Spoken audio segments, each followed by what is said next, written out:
Dans le prochain épisode d'Ici tout commence, Jasmine réalise qu'elle connaît son stalker. Lionel pousse ses stagiaires dans le grand bain. Pour le double A, Anaïs réunit une drôle d'équipe. Attention, les paragraphes qui suivent contiennent des spoilers sur l'épisode d'Ici tout commence diffusé demain soir sur TF1. Si vous préférez ne rien savoir, passez votre chemin. Jeudi 11 juillet dans Ici tout commence. Jasmine fait face à son stalker après s'être rendu compte que son stalker était un membre de la communauté dont faisaient partie ses parents. Jasmine est rentrée à la villa avec Jim. Elle appelle Greg, qui passe ses vacances au Portugal avec Elliot et Naël, pour le prévenir du danger qui rôde et lui demander de faire attention à leur fils. En effet, Jasmine s'inquiète pour lui car la communauté a déjà essayé de l'enlever. Elle envisage également une autre hypothèse où la communauté chercherait à se venger d'elle car ses parents ont été incarcérés et plusieurs membres ont quitté la secte suite à son témoignage. Au même moment, Jasmine reçoit un message d'Yves63, « Je sais que tu es passé à l'hôtel hier. J'ai des choses importantes à te révéler à propos de la communauté. Ce soir, 18h aux Carrières de la Trinité. Si Jim veut prévenir les autorités, Jasmine parvient à lui faire promettre de ne rien dire à personne. Elle compte se rendre au rendez-vous afin de savoir ce qu'Yves63 a à lui dire, supposant qu'il veut peut-être la mettre en garde sur quelque chose d'important. Pendant ce temps, à la plage, Carla et Bérénice tiennent les paris au sujet de la relation entre Souleymane et Cléo. S'ils couchent ensemble, Bérénice devra s'occuper des pique-niques jusqu'à la fin des vacances, mais si ce n'est pas le cas, ce sera à Carla de s'en occuper. Les jeunes filles interrogent ensuite Souleymane pour connaître la vérité. Face au bluff de Carla, il finit par tout avouer. Bérénice a donc perdu son pari. Mais Souleymane fait toutefois promettre à ses amis de ne rien répéter pour protéger Cléo.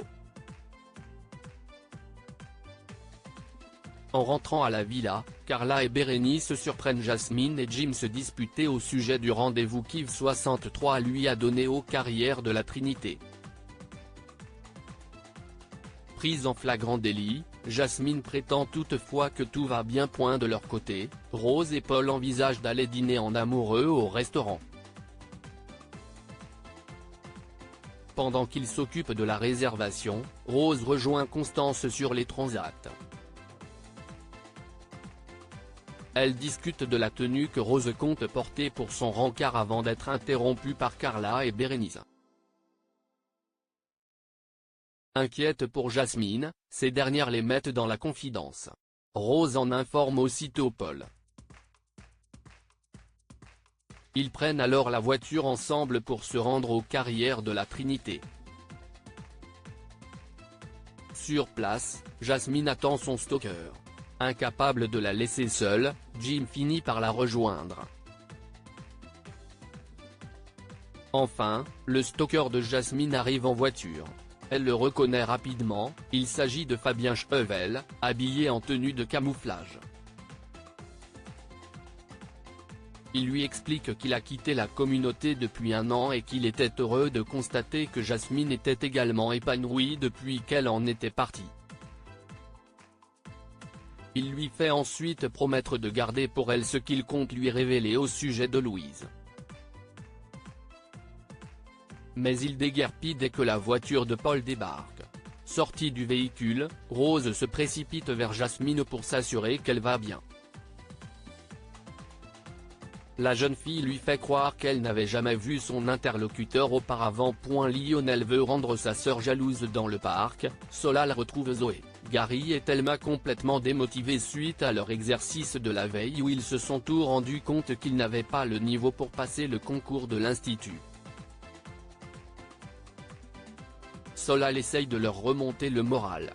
Il se fait couper l'herbe sous le pied par Gary, qui propose à Thelma de réviser ensemble. Zoé déclare qu'elle va bosser seule de son côté. Comme Solal, elle ne voit pas leur binôme d'un bon œil. Pendant le stage, Gary et Thelma ne cessent de flirter, au grand désespoir de Zoé et Solal. Ce dernier prend Lionel à part et lui suggère de mélanger les binômes de temps en temps.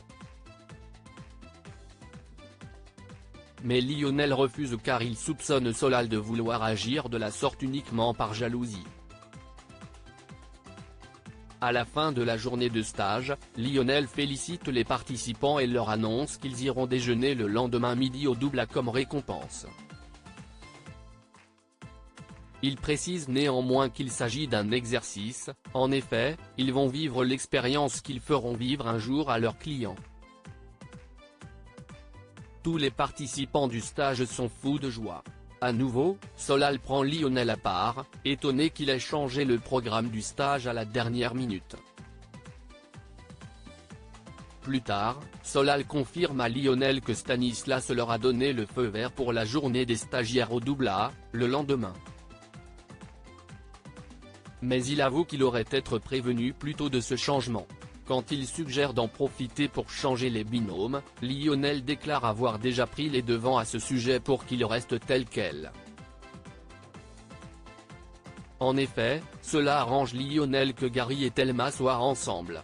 Il espère que Zoé se rende compte que son meilleur ami n'a pas de sentiments pour elle et ainsi, qu'elle abandonne le concours.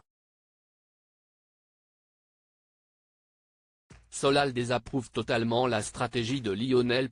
Tension entre le roi et Antoine. Olivia passe en cuisine en plein service et constate qu'Anaïs est complètement sous l'eau. En effet, sa brigade est en sous-effectif. Ces deux commis, qui sont en premières années, ne sont pas les plus doués.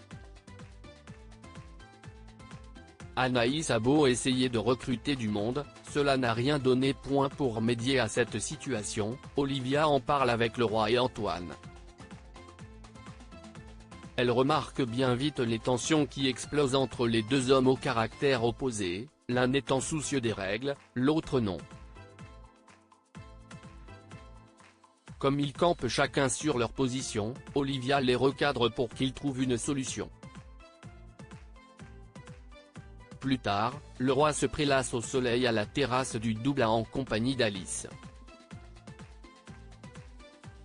Elle déclare qu'elle le trouve surprenant car son comportement oisif ne correspond pas à la description du chef aventurier qu'on lui avait faite de lui. Au même moment, Olivia les rejoint, annonçant avoir trouvé une solution pour aider Anaïs, travailler en tant que commis à ses côtés. Le roi accepte à condition qu'Alice le fasse aussi. Celle-ci n'y voit pas d'inconvénient. En fin de journée, Antoine croise Olivia dans un couloir et la félicite pour la solution qu'elle a trouvée concernant le Doubla. Il se moque d'ailleurs de le roi qui va devoir prendre sur lui pour obéir aux ordres d'une chef plus jeune que lui. Olivia précise alors qu'Antoine est également requis en cuisine. Pour éviter qu'elle se dégonfle, elle pique son ego en soulignant que le roi n'a pas hésité à accepter.